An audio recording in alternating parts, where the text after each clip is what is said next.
দুনিয়ার সবচেয়ে সহজ ডেজার্ট আজকে বানাইলেছি, আর এটা স্বাদ যে এত বেশি ভালো হইব এটা আমি আশা করি নাই। গরিব হইয়াও বড় লোকের ডেজার্ট কেমনে বানাইলাম চলো তোমাদেরকে শিখাই দিই। এটা বানানোর জন্য তেমন বেশি কোনো কষ্ট করতে হইব না। তোমার কাছে যদি খালি এইরকম ব্রেড থাকে তাইলেই হইব, যে কোনো ব্রেড নিয়ে নিতে পারবা, কোনো সমস্যা নাই।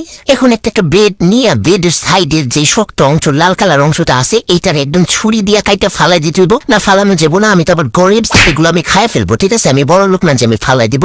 এই যে কাটতে কাটতে দাঁড়ায় দাঁড়ায় মাইরা দিতেছি একটা একটা করে। এখন এই পাউরুটি গুলারে বেলুনের চাপা দিয়ে একদম চ্যাপটা বানাই লাইতে হইব। তো এই যে সব গুলার একদম বেলুন দিয়ে চাপা চ্যাপটা বানাই লাইছি। এখন এটার একটা সাইডে রেখে এটার ভিতরের পুরটা বানাই নিবো। এটার জন্য একটা ফ্রাই প্যানের মধ্যে দিয়ে দিতেছি 1 কাপ গরুর দুধ। দুধটা আগে থেকে জাল করে নিছিলাম, হাফ কাপ থেকে একটু কম করে গুঁড়া দুধ দিয়ে দিতেছি। গুঁড়া দুধ কিন্তু অবশ্যই দিতে নাহলে কিন্তু খাইতে একটু মজা লাগবে না। 1.5 চা চামচের মতো দিয়ে দিতেছি কর্নফ্লাওয়ার, আর কর্নফ্লাওয়ার অবশ্যই দিতে হবে। কর্নফ্লাওয়ার যদি না থাকে তাহলে চালের গুঁড়াও দিতে পারো বা ময়দা দিতে পারো। 1 চামচ দিয়ে দিতেছি চিনি। চিনিটা তোমরা তোমাদের পরিমাণ মতো দিয়ে দিবা। আমি মিষ্টি কম খাইতে কম দিছি। এখনো কিন্তু চুলার জার অন করি নাই। এখন এই যে আমার বুঝতে আমার হ্যান্ডউইচটা দিয়া গুটায় গুটায় ভালোভাবে দিয়ে মিশাই নিতে হবে আগে, নাহলে পরে দলা পেকে যাবো। এরপর যে মাত্র চুলার জালটা অন করবা সেলার তখনই শুরু হয়ে যাবো ঘন হওয়া, কারণ তুমি কর্নফ্লাওয়ার দিছো। কর্নফ্লাওয়ার দিলে সবকিছু গরম হয়ে যায় জানো। তো এই যে বারবার নাড়াচাড়া না দিলে কিন্তু এটা দলাপেক্ষা যাবো, তখন আর কিন্তু তুমি যেটা চাইতেছো ওইটা হইব না, অন্য কিছু হয়ে যাবে। অলরেডি কত ঘন হয়ে আসছে দেখো, আর এই সময় তো আরো বেশি করে নাড়তে হইব। নাড়াচাড়া বন্ধ করা যাইব না, হাতের যদি 12টা বাজে যায় যাক, কিন্তু নাড়াচাড়া বন্ধ করা যাইব না। তো এই যে আমার খিরসাটা হয়ে গেছে, মানে ভিতরে পুরটা হয়ে গেছে, আর লাল লাল এটা হচ্ছে ওই যে নিচে দিয়ে একটু লেগে গেছিল ওইটার এই গুইসা গুইসা উঠে ফেলছি। এটাকেও খাইতে অনেক মজা। খিরসাটা তো রেডি হয়ে গেছে। এখন আরেকটা পাতিলে আরো হাফ কেজির মতো দুধ নিয়ে তার মধ্যে 1 চামচ আমি দিয়ে দিতেছি চিনি। শালার আমার কাছে তো স্যাফরন নাই, স্যাফরন থাকবো কই থেকে? গরিবের কাছে কি আবার স্যাফরন থাকে নাকি? স্যাফরনের মতো কালার আনলে আমি দিয়ে দিতেছি হলুদ একটা কালার, 1 ফোঁটা দিয়ে দিছি, বেশি কালার ইউজ করা যাবো না। আর দেখো কি সুন্দর স্যাফরনের মতো কালার আয় পড়ছে। এত দাম দিয়ে স্যাফরন কিনা কালার বানাম কি লিগা দেখছো?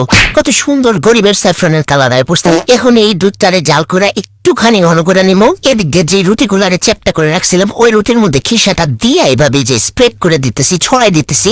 এরপর এইভাবে যে হাত দিয়ে ঘুরায় ঘুরায় পেঁচে পেঁচে যে রোল বানাই নিমু, রোল যেমনি বানাই ওইভাবে রোল বানাই নিতে হইব। আরেকটা বানায় দেখা দিতেছি, এই যে দেখানো এইভাবে পেঁচে পেঁচে রোল বানাই নিবা। এরপর সুন্দর একটা কাঁচের বাটি নিয়ে নিবা, তার মধ্যে এই সুন্দর করে সাজাই নিবা। সাজাই নেওয়ার পরে এখন উপরে দিয়ে দিতে হইব দুধ। আর এই যে মাছি শালা আমার একটু জ্বালানি জ্বালাইতেছি, মাছির লেগে আমি দুধ ঢালতে পারতেছি না। দেখছো কেমন লাগে? তোরে ধরতে পারলে রে মাছি, তোরে একদম পিসালাম। তো যাই হোক, যে দুধটা জাল করে রাখছিলাম ওই দুধটা একদম উপর দিয়ে ছড়াই দিতেছি। একটু বেশি করে দিতে হইব, কারণ এই রুটিরা দুধ সব খা লেবো। এত রাক্ষসের রাক্ষস সব খা লেবো। উপর দিয়ে একটু ডেকোরেশনের লেগে চীনা বাদাম দিয়ে দিতেছি। আমার কাছে চীনা বাদাম ছাড়া অন্য কোনো বাদাম নাই। আমি তো গরিব, তোমরা জানো, অত দামের বাদাম আমার কাছে থাকবো না, এটা স্বাভাবিক। তো এই যে তারপরে উপর দিয়ে একটা কিশমিশ দিয়ে দিতেছি, একটা কইরা, বেশি দিব না। শালার মাছিটা আমার এমন জ্বালানি জ্বালাইছে, আমার বিলাইটাও তো আমার এত জ্বালায় না। তো এই যে রেডি হয়ে গেল আমার দামি ডেজার্ট, বড়লোকি ডেজার্ট।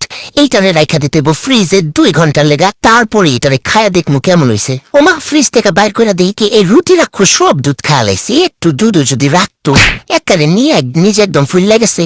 তো যাই হোক, খাইয়া দেখি কেমন হয়েছে। দেখতে তো বহুত সুন্দর লাগতেছে। ওরে শালা, খাইয়া দেখি শালা একটু সব হইছে।